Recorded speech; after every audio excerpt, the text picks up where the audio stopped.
back. You're watching Sunday Live. This is Game Plan 2017. Talking to Deputy President William Ruto again. Thank you for making time for us and staying with us. Keep talking to us. The hashtag is Game Plan 2017. You can text us on 22422. We talked about the Supreme Court at length. Still a lot to talk about. We'll get other forums for that. But again, we wait for the full judgment from the Supreme Court judges. NASA and other players, and you've heard NASA presidential candidate Raila Odinga, other players including Ekuro Court, saying they cannot go back to the fresh election with the same IEBC unless there are some fundamental changes in that commission. NASA even giving out the names of the people that should be removed. Why do you have a problem with that? Because we've heard you say IEBC will do this the way it is. By the way, it's not our business, you know, to dictate to IEBC as an independent institution who they want to hire, who they want to fire, who they want to deploy, and that kind of thing. And you see, we are seeing a trend, you know, that if you don't like this institution, though independent, you agitate, get rid of the institution. We got rid of Kivuitu with his many commissioners. We again got rid of Isaac Hassan for crimes he never committed. Now we are back again with another mantra about Chiloba. I mean, our competitors need to ask themselves, is the problem the IEBC or the referee, or is the problem their players and their scorers? You know, that's really where the debate needs to go. So our position is not that we have any preference for whoever does what in IEBC. Our concern is we should not, as interested parties, we should not be dictating to IEBC how they deploy their staff. How did you've told us, which is right, that let's wait for the judgment. How did NASA arrive at Chiloba, and I don't know who, and I don't know who, and I don't know who, that they should be removed? Or is it the case that it looked like they had a copy of the judgment 2 days before it was ruled? So is it the case that they have a copy of the ruling, you know, already, and that is why they are talking about specifics? Or what is it? And that is where we are saying IEBC need to up its game. And let me say this, Hussein, for the record. IEBC must go out of its way, up its game, to make sure that they deliver a credible election.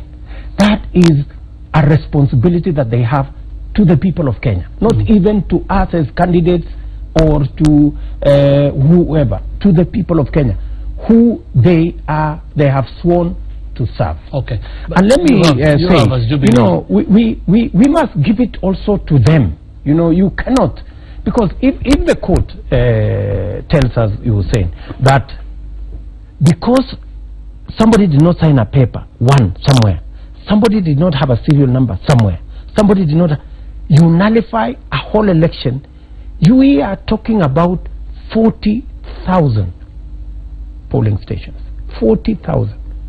Surely, if you expect that in 40,000 polling stations, everything is going to be right, every paper is going to be signed, every ink is going to be in place. Okay. It is to expect a perfect election, which is not tenable. Again, right? That is not to say that IEBC should not do its utmost to make sure they perfect their game. Again, we look at that judgment. We should give them the space to do it.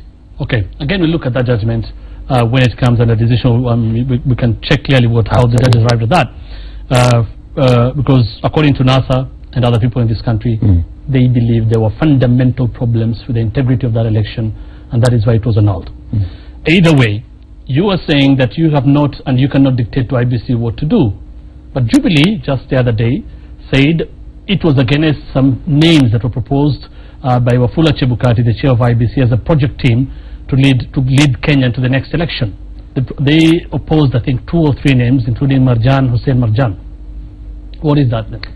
You know, our information is based on law. You know, the CEO of IEBC is recognized by law as the person who can deploy staff. This election is not a project. This is an election. But the CEO, you know, you will have in an interview with a Daily, the CEO confirmed that most of the work in IBC actually carried out through project teams.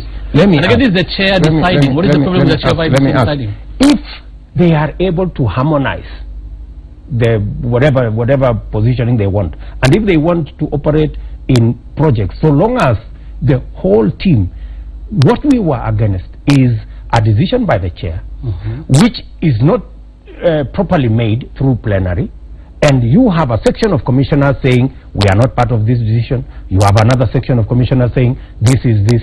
That is what we are against. That is the work of the chairman. The chairman needs to work with the other commissioners. The chairman works as a chair of a commission. But is it that their business? No, decisions are made by the commission. Isn't that their business? As Absolutely. IBC, why would you care about how he makes the decision? Absolutely. I mean, our concern is the rancor. Our concern is the division, because when they are divided, it is our very considered view. You don't need any magic. If this house is divided, it will fall. Okay. So our concern is whatever decision chairman wants to make, he must make it in the legal way. Take it through plenary, let them agree as a commission, take whatever decision they want to take. It is our considered view that they do not have the time to quarrel amongst themselves. They do not have the time to begin to write memos and do what at night. And we really want to persuade the chairman, Mr. Chebukati, that the country wants and is ready for an election on the 17th of August. His commission should do everything possible to make sure that happens. The people of Kenya have an opportunity to choose their president. I want to ask that question again, but as I play this clip where you spoke yesterday at Uhuru Park, addressing IBC and the chair, Chebukati, if you can listen to that. My friend, you cannot be seen to be trying to apportion blame and blame others. The buck stops at you, Mr. Chebukati. Wacha sarakasi, wacha memo, wacha mkutano ya usiku. Wewe kwenda fanya uchaguzi tarehe 17 mwezi wa 10, kuna uchaguzi Kenya, my friend. There are several issues I want to ask about that remark you made. But very quickly, first of all, you've talked about it, but I'll ask you again. Isn't that interfering with what you've said with the independence of IEBC? Here is the chair. He is the chair. IEBC has been indicted. The chair is taking action to decide on how best things will run after such an indictment by the Supreme Court. Why would you interfere and tell them, watch a memo, watch a serekasi? You need to work. I mean, it's his job, isn't it? If anything, people say that with all the money that has gone down the drain, he should be supported. Let me tell you, Hussein. We have no problem with Chebukati doing whatever he wants to do, but it has to be done within the provisions of the law. That he must agree and make decisions as a commission, right? And for your information, we have a serious problems with this memo. This memo, to the best of our knowledge, mirrors what our competitors have been talking about. And that is why I'm saying they are night meetings. I do not want to discuss here. But why would you say, but there have been night meetings between Chebukati and our competitors. And you can prove that? There are night meetings between, and if what I am saying is not true, Chebukati should come out and say so. Because that's what it is. This memo that was written by Chebukati, when he was put on the carpet by the commission, he was wishy-washy where this memo came from. And so that is our concern. Are you saying Chebukati is working with your opponents? Is that what you're saying? From the look of things, if this memo is anything to go by, that is what it is. Okay, from where we stand as media, we saw this memo coming from Chebukati, not your opponents or anyone else. It was signed by Chebukati. The same issues that were raised by our competitors in every step of the way are the same issues that are in this memo. And absolutely, we have no problem with this memo as so long as Chebukati agrees with his fellow commissioners on the steps to be taken. So, but to begin to look like Chebukati is running away from responsibility and trying to, oh, maybe it is you, or maybe it is this one, or maybe it is the other one, we don't think that's going to get us anywhere. In any case, So do you trust Chebukati to run this election if you're saying he has nice meetings with your opponents? We may not like Chebukati, we may not have time for him. He is the chairman, we have to live with him because he is the chairman for now. Unlike our competitors who are calling on people to be removed, we are saying if a person has a job, let's give him the space to do it. Right? We may not like what he is doing. We may not like what decisions he is making. But for heaven's sake, this is an independent institution, let's give them the space to do it. We have not asked, for example, that the Supreme Court should be removed. We don't like what they have done to us, but that's an institution. We have to live. We have to live with the decisions they have made. And for your information, let me ask you, Hussein, we removed Kivuitu because our competitors did not like the outcome of that election. We removed Isaac Hassan because our competitors did not like the outcome of that election. We are going to remove Chiloba because, really? Although in does this country belong to a section of Kenya that they are going to dictate to everybody that unless it is their way, they will remove people from where they are sitting? Okay. That is not correct. Okay. In 2007, okay, the difference here is we've never had a Supreme Court annulling the results of the presidential election. In 2007, again, you were among those that were not happy with how the election was conducted. Then you were in ODM, and then we had Kivuitu as the IEBC chair. But you're saying Chebukati is working with your opponents, but you're okay with Chebukati still being the chair and doing this fresh election? You should just stop the monkey games. That's all we're interested in. We should stop the monkey games and preside over the commission of the IBC. Let's have the election. Because you see, if we go the route you want to persuade me to go, that we should remove Chebukati, my friend, in other words, you're saying we should not have an election. And that is what our competitors want. They don't want an election. That's why they are erecting all these things. We want this guy to leave. We are not going to have an election unless this one is does not go.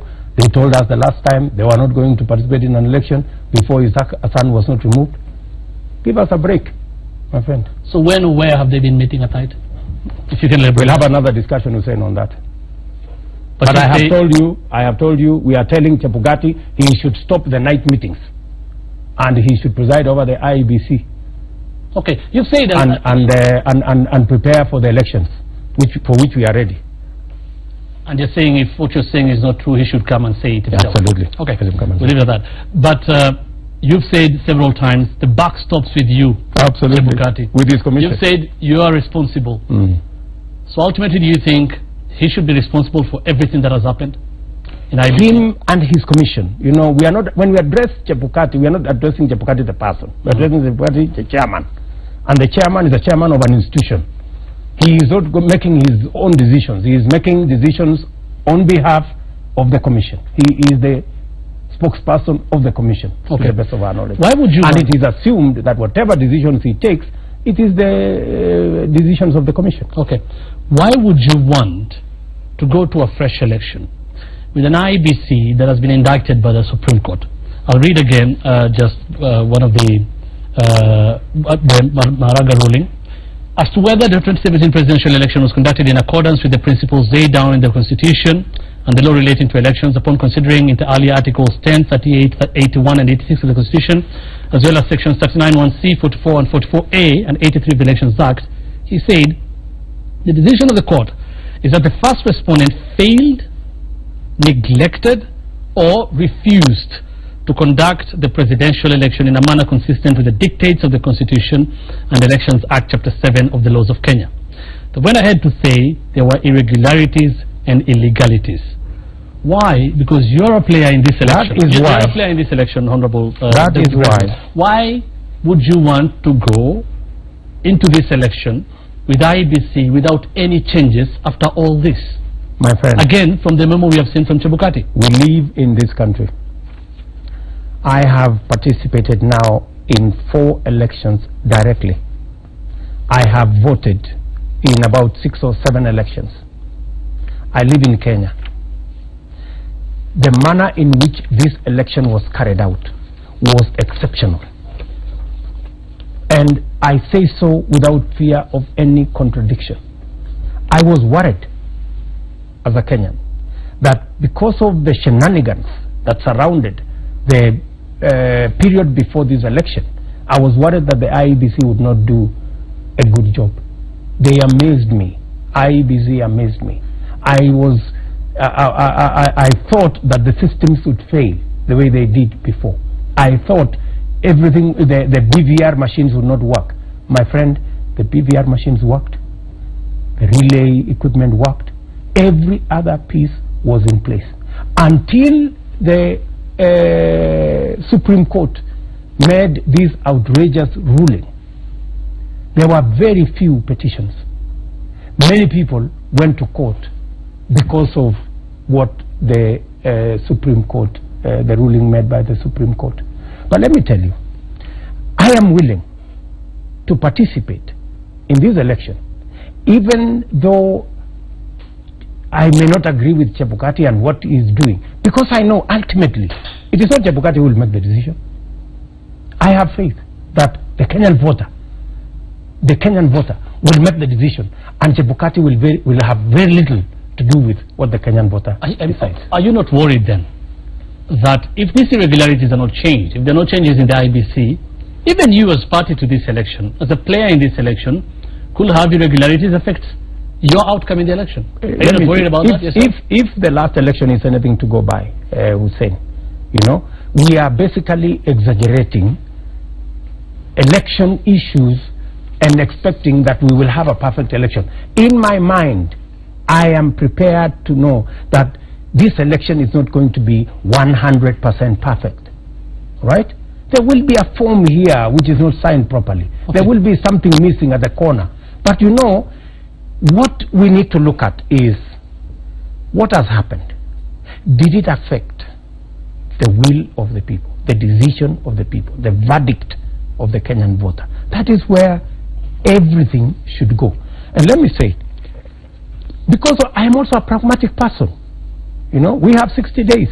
The Constitution says 60 days. How do you say, let us replace IEBC with another IEBC to be able to have an election on the 17th of October? Are we reasonable? So no change. Unless somebody is telling us that we don't want to have an election.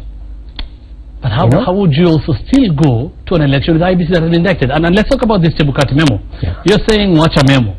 But, okay, as I said, you're saying this memo is a product of night meetings between Chebukati and the opponents. But where we stand, we got this memo from the Chebukati, who is the chair of IEBC. That's why I'll read it. Some of the key issues here, I mean, he's raising fundamental issues, like respond and explain. This is addressing Chiloba. What happened to the printed forms that were meant to have various approved security features and names of candidates printed in accordance with the ballot proofs? He's also saying the Commission had contracted MFI to avail printing and scanning machines across the country for the use of their polls. Respond and explain whether these machines were supplied fit for purpose. The Commission spent 848 million to purchase satellite phones. The phones are to be distributed to each constituency and county tallying center. Respond and explain what occasioned the massive failure in the devices that would have been used in transmitting results. Again, he says, Paul Mugo and Boniface Wamaya, and the instructions of Director of ICT James Muhati, availed a memo to the chairman's office through your office, that is the Chiloba, which memo confirmed the creation of a username account or password in the name of chairperson of IBC without his knowledge, Chebukati, and subsequently this account was used to undertake over 9,934 transactions. Respond and explain what went wrong with Kim's results transmission, where over 10,336 out of 40,883 polling stations sent test results without accompanying Form 34A. And many more, 595 polling stations failed and or otherwise refused to send any results for the presidential election. When you look at all these are fundamental issues. If you really care about free and fair elections, which we do, and the law and democracy in this country, why would you just want to rubbish this and look into these issues that the chairman of IEBC is raising? Let me tell you, if the chairman of IEBC took this, whatever he's writing here, his staff say they have already provided explanations for each.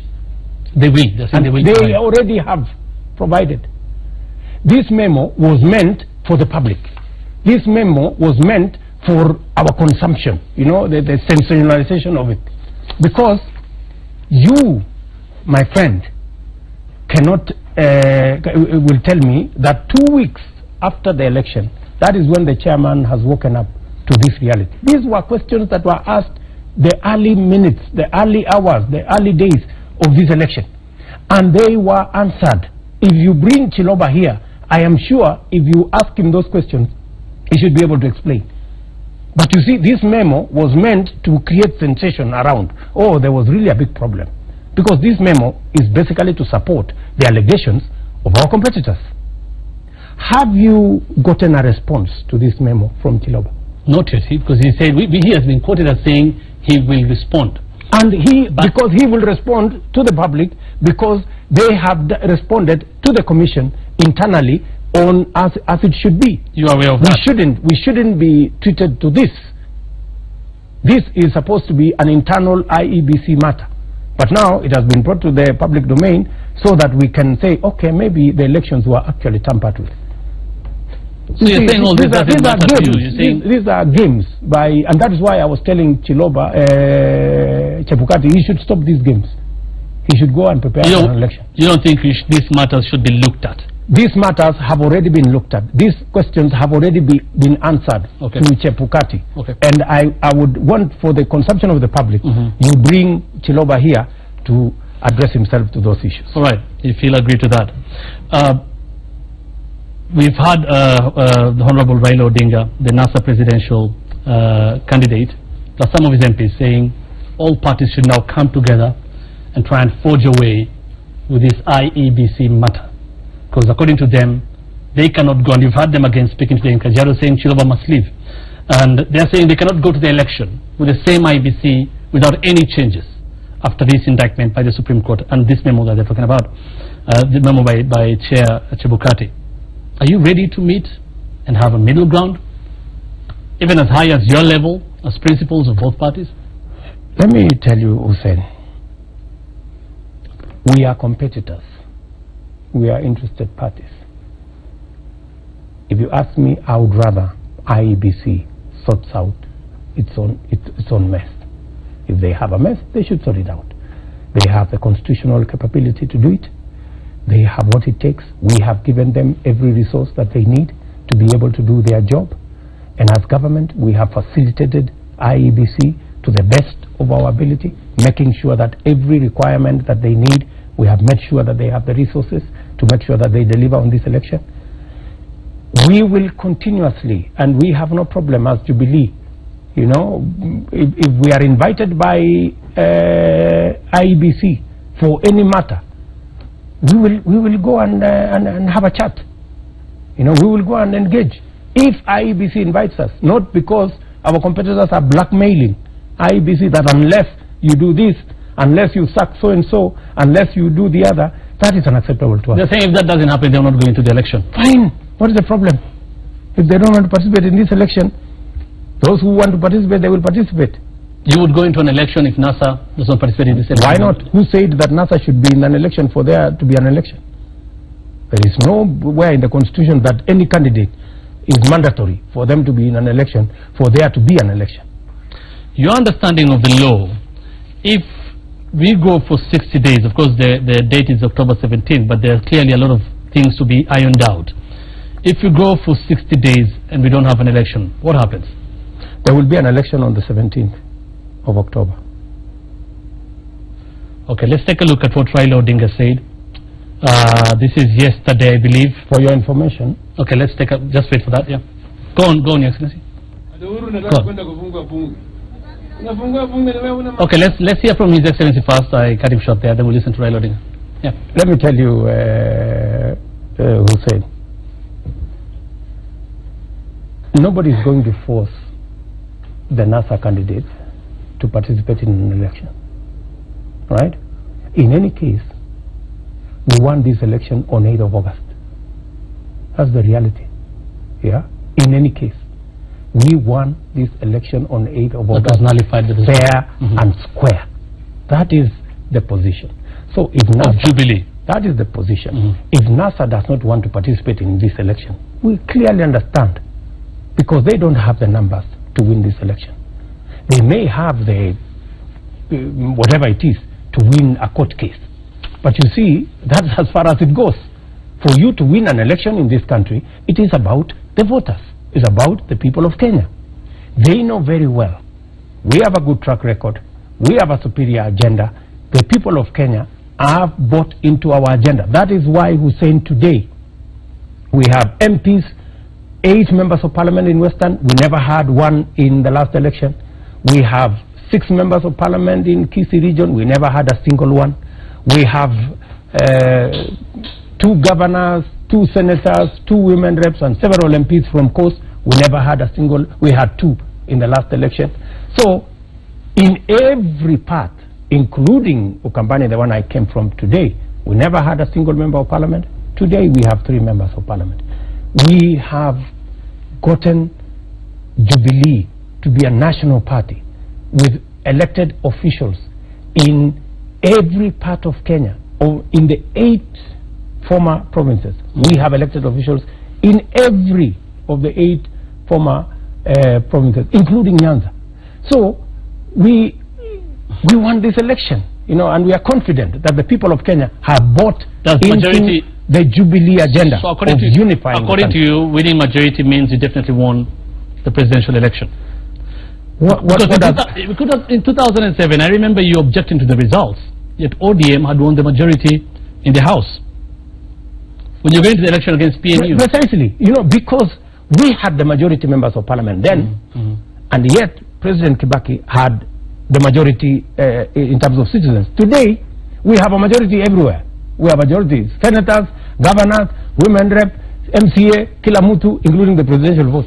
Let's take a look at what Raila Odinga said yesterday. This is regarding to Tuesday's opening of Parliament. Adhuru nataka kwenda kufungua bunge. Unafungua bunge na wewe una mamlaka. Mamlaka yako ilikwisha tarehe 8 mwezi wa 8 bwana. Kwenda Gatundu, kwenda Ichaweri, vijana wa Kenya. How do you respond to that? No, I think just Raila is having a good time. He's just making himself feel nice. The parliament will be open on Tuesday. The president will address the nation in parliament on Tuesday. If NASA chooses not to tell its members not to attend, it is not a requirement of law for them to attend. Every member of parliament is elected, and they choose whether they want to attend parliament or not to attend parliament. The country is going to move on. We have the requisite numbers. In fact, for your information, we are 19 members short of a supermajority. 19 members short of a supermajority in parliament. That is that we can even change the constitution. So that's the reality of the situation. Is that a good or bad thing?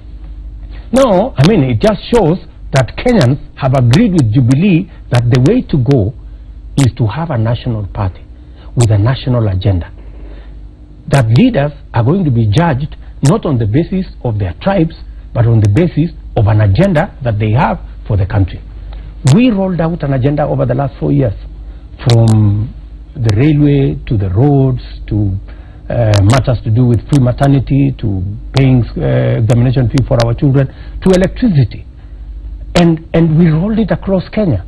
And in fact, in some of the areas, Hussein, when we went there, citizens were saying, fine, we may belong to a different party, but we have seen the roads, we have seen electricity. These people have done something. That's the whole difference.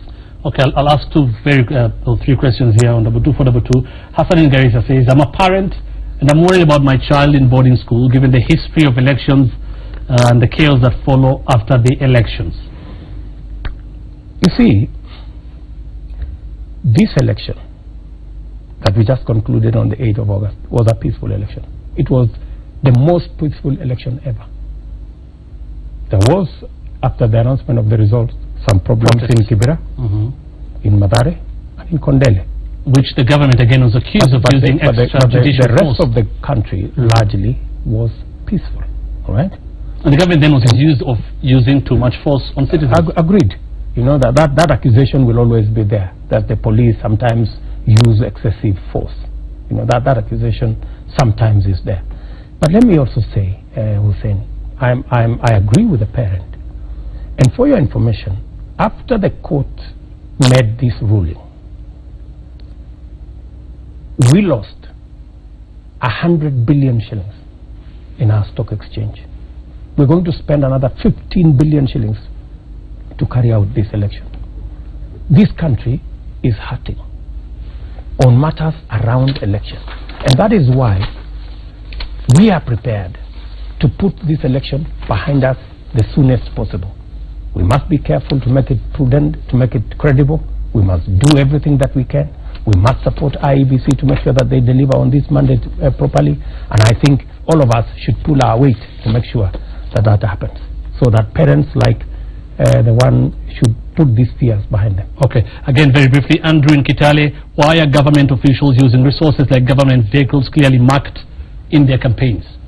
That is a problem that IEBC and the DPP should take up. People using public resources, the law is very clear. Shouldn't you reprimand them? Not reprimand. They should be. They should. The law should. They should face the full force of the law.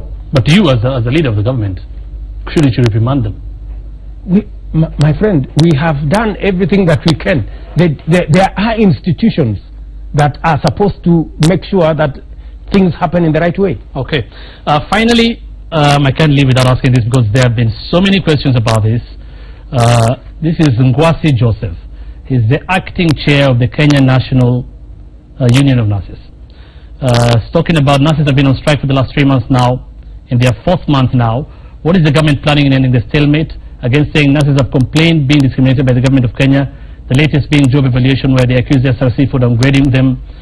What measures are you taking to ensure nurses are motivated in discharging their duties? We've heard that they are not going to be shown show cause letters that have been sent to them, and they are risking they will be sacked. That's what they're afraid of.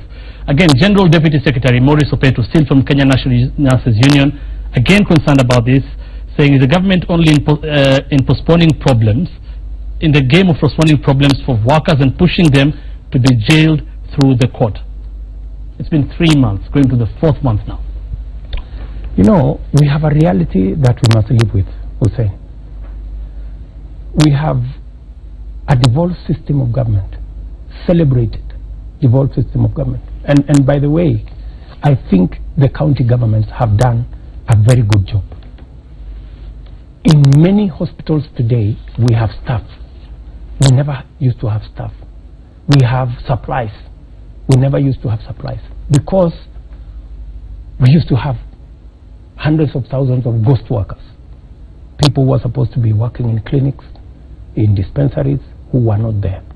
With now the supervision of county governments, it is fairly difficult for staff not to show up, right? And they've done a good job. It is unfortunate that there is a standoff between the counties and the nurses. This is a responsibility that is being addressed. The county governments are in consultation with the leaders of the nurses. I am privy to discussions between them and the SRC.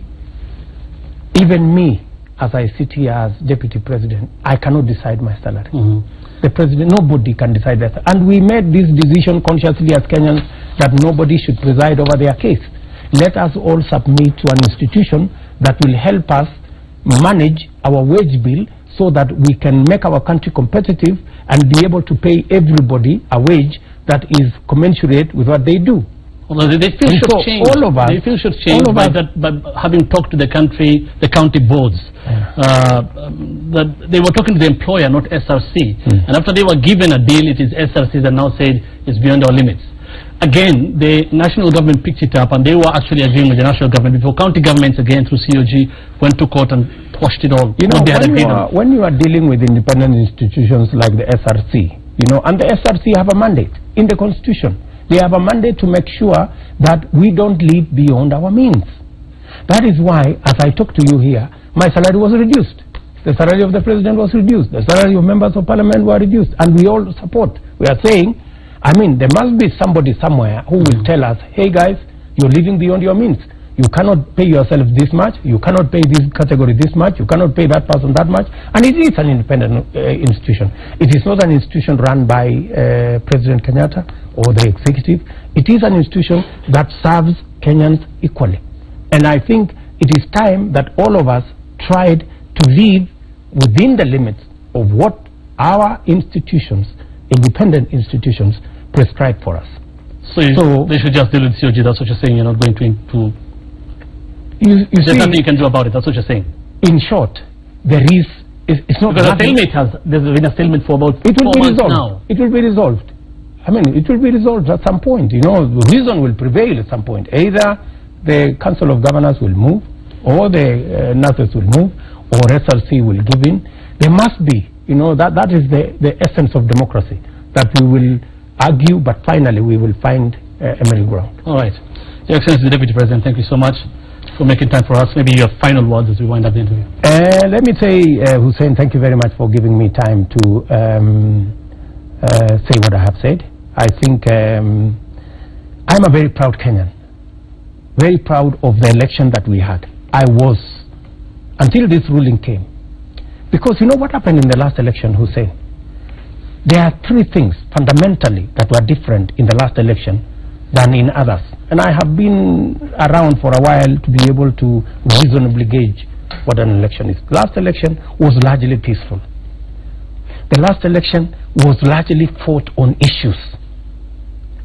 For the first time, issues became a major campaign tool. We were competing on the railway.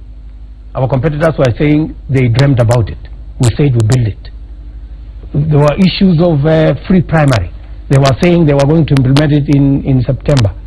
We told them that it doesn't take months. We have worked on this issue for years. We started with ensuring that exams are paid for. We increased capitation. We've put money for building additional classrooms, so that when you say you have free secondary, you have actually classrooms to fit extra children into them. And that will happen in January. It was fought around issues, which is where we should be going. And lastly, it was less and less about ethnicity. The fact that we decided, and President Uhuru Kenyatta and I and the Jubilee side, we decided to collapse about 12 parties, which were largely regional parties, into one national party. Our competitors were forced, because we became too big for them to fight us individually. They were forced to form a coalition, because they weren't bold enough to form an alternative political party. So they formed a coalition called NASA. It's not registered anywhere, I'm told, but it is NASA anyway. But the positive thing about it is that we had 2 major parties, or a party and a coalition of parties, that brought many Kenyan communities together and reduced the ethnicity that normally informs our politics. But President Uhuru Kenyatta and I decided that we are going to lay a different foundation for the politics of Kenya, where going into the future, it will not matter who is the presidential candidate. It will matter which party. So that we will have one party, Jubilee. Hopefully our competitors can manage to overcome ethnicity in their coalition and form another party, where Kenyans can have real choices on issues. But still, not on for your party fighting between this ethnic community and that ethnic community. We should take the country away for your party, and for even NASA. You still draw support from ethnic blocks within the country. You cannot deny that. When you say the election is not about ethnicity. Progressively, we are changing that. You know, let me tell you, Sen, when we decided with Uhuru Kenyatta that we are going to form a coalition that time, many people told us, you're mad. But how can Rift Valley work with Central? They've been fighting forever. But we changed that. We said it is possible. If you have leaders who understand where the country needs to go, you can persuade people to work together. Central and Rift Valley work together. We collapsed the parties. Many people told me, why are you destroying URP? Uhuru Kenyatta was told the other. People like my friend Lusaka was told, why are you killing Newford, Kenya? People like Wachali, who was the party leader of UDF, why are you destroying the party? But we decided to collapse all those parties. And what has happened, Hussein? What has happened is we now have Jubilee that is no longer a Central and Rift Valley party. The whole of Northeastern is in Jubilee now. The whole of Upper Eastern, majority of it is in Jubilee now. We have 8 members of parliament from Western. Okay. We have an array of members from Kisii. We have an array of members from, so we are progressively developing a national party where we will de-ethnicize the politics of Kenya and take the country to a level where the political contest will be about issues. It will not matter anymore who is the leader of the party. It will matter what does the party stand for. Okay, we have to wind up there, but now that you brought this up very briefly, because now that you brought this up, the opposition has talked about this. Your opponents have talked about this. Even your ambition for 2022, you're talking about forming a party that there'll be no ethnicity and everything. But given your ambition, again, plus what they've been saying, that it's taking Kenya to being dominated by 2 communities in terms of the presidency. Do you think your ambitions, I mean, this is how the process is and the voting in Kenya, but do you think your ambitions for 2022 fosters this idea or shows, I mean, it's proof of this notion that Kenya is being controlled by 2 communities in terms of the presidency? Hussein, let me say 2 things. When we sat down with Uhuru Kenyatta in 2012, it was because we wanted to change exactly what you're saying. We wanted to change the politics of Kenya so that it is not based on ethnicity, negative ethnicity. It is not based on hate. For a very long time, the politics of Kenya was driven on the basis of that community is the reason why you're poor. That community is the reason why you haven't made progress. And that is the politics that has divided and damaged our country. And that is why we took the bold step, Hussein. And I want you to listen to me carefully. That's why and I want Kenyans to listen to me very carefully. That is why we decided we are going to start with the impossible. Many people thought Rift Valley, the Kales cannot work with the Kikuyus because they have been fighting forever. That's where we started. The Kales and the Kikuyus work together, my friend, to the dismay of many people. Many people told me, you are mad. We cannot, how can the Kalenjins who have been fighting with the Kikuyus go and support a Kikuyu president? We did it. Today, many people we were told that if you collapse these parties, the people in, there is no way Western Kenya can vote for Jubilee. There is no way people in Coast can vote for Jubilee. There is no way. Today, we are a living example that Kenyans are prepared for a national party. So that Hussein, what you are asking me, just be patient, what you are asking about me, that, the candidature of William Ruto in 2022 is this. That is so that concern you have will not be a concern anymore, because in any case, Hussein, I will be running when I present my candidature. It will not be automatic. I will have to contend with many people in my party to begin with, in Jubilee, who want to run. Okay. Number 2, let me also tell you, Hussein, that it will not matter anymore in the Jubilee that Uhuru Kenyatta and myself have in mind. It will not matter who. We will give space to everybody in our party structures to present themselves, to create their own stature within the party, because the party will be big enough to carry many people. Okay. We will reduce ethnicity. Our competitors, look at what happened to our competitors. We'll have to wind it up there. I'll wind up. Just give me, this is a very important issue. You raised it. Very briefly. This is a very important issue. Our competitors tried to tell the country, you cannot vote for William Ruto and Uhuru Kenyatta because they are running a 2-community party. Nobody believes them, because the country wants a national party. They tried to cobble together, I don't know, community this and community this and community this and community this. They failed. That's why we defeated them. We'll see how it goes. What I am saying, Hussein, first, my focus at the moment is not 2022. Yeah. My focus at the moment is to deliver on the Jubilee agenda.